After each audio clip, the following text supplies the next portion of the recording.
have any ruling authority. 200 people have been killed. Just last night, 4 teenage boys were executed by Israeli snipers and left to bleed out because they started blocking the ambulances from getting to their bodies during the truce. If that happened, if Hamas killed 4 Israeli teenagers last night, what do you think the news would be right now? So when I look at what is the solution, what does Israel have the right to exist as, the majority of the Arabs in Palestine have agreed upon a 2-state solution with 1967 borders. Israel has rejected that for the last 20 years. There is no room in Israeli society. What was the deal with the 1990s deal that almost happened? Well, Israel has rejected. Palestine Papers came out about a decade or so ago, and they showed secret negotiations. No, if you look at the secret negotiations between Israel and Palestine over the last, from the 1990s until 2010, every single concession that Palestinian leaders made, Israel rejected and laughed at them. Which doesn't surprise. They even offered to be permanently demilitarized. They offered Jerusalem. They offered. They offered almost everything imaginable because Israel doesn't want Palestinians to have a state. Right. And so today, the center of gravity in Israel shifted to the right. 100%. And there was a time every American president, again, this is right out of Mearsheimer on Friedman, which I think is well worth a listen.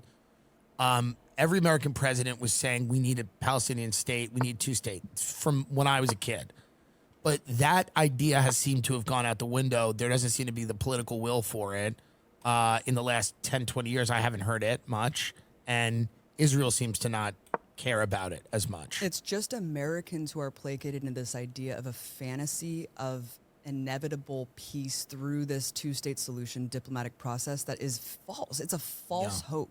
Right. And it's really insulting because it's dangled in front of American audiences. We're the ones who are propagandized to. Israeli society knows exactly what's going on. They're not committed to it. They're not committed to it. That's been a dead notion for the last 25 years in Israel. Like, no one talks about this at all. Right.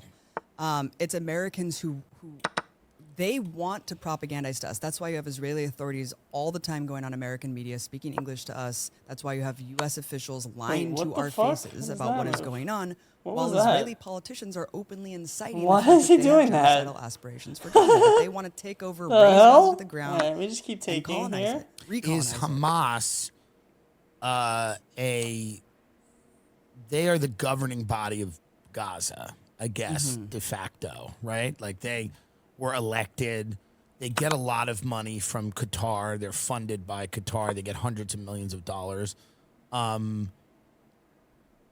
What is the mission statement of a Hamas? What do they want out of what they're doing? What was the hope of what they did on October 7th?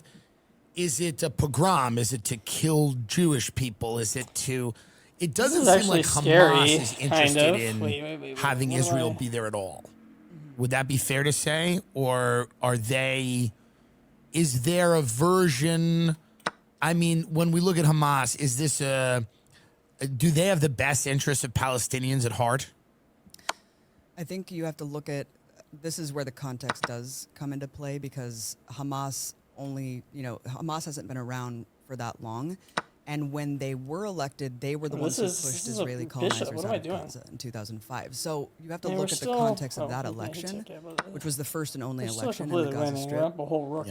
And half the people that live there today weren't around when Hamas got elected. A lot of young people. Yeah, a lot of children, half children. And so that's the context of why they were elected. And they do provide a lot of services, for Gaza residents. How did I just hang a whole rook? I think it's really cartoonish to debase them and say they're a terrorist group who hates Jews, and their objective is to wipe Jews not only off the map in Israel, but off the world's map. Like, that's what I hear politicians saying all the time. Does Hamas not say that, though? So their initial charter did have anti-Semitic language. Right. And I think you have to look at when you're being colonized, is it really a deep-seated hatred of Jewish people, or is it that the only Jewish people you know are the ones brutalizing and killing you and your family?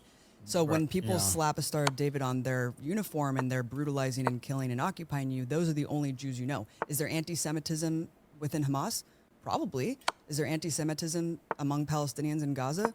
Probably, and that's really unfortunate because they don't know any This other is probably a Jewish people. draw, dude. But I think Hamas has a Hamas very gets I can't believe I important just hung a objective. rook. I completely missed from that. Qatar. They get hundreds of millions of Oh my dollars. The goodness, leaders of what a Hamas dumb live in idiot I these am. pretty lavish, condos at the Four Seasons in Qatar.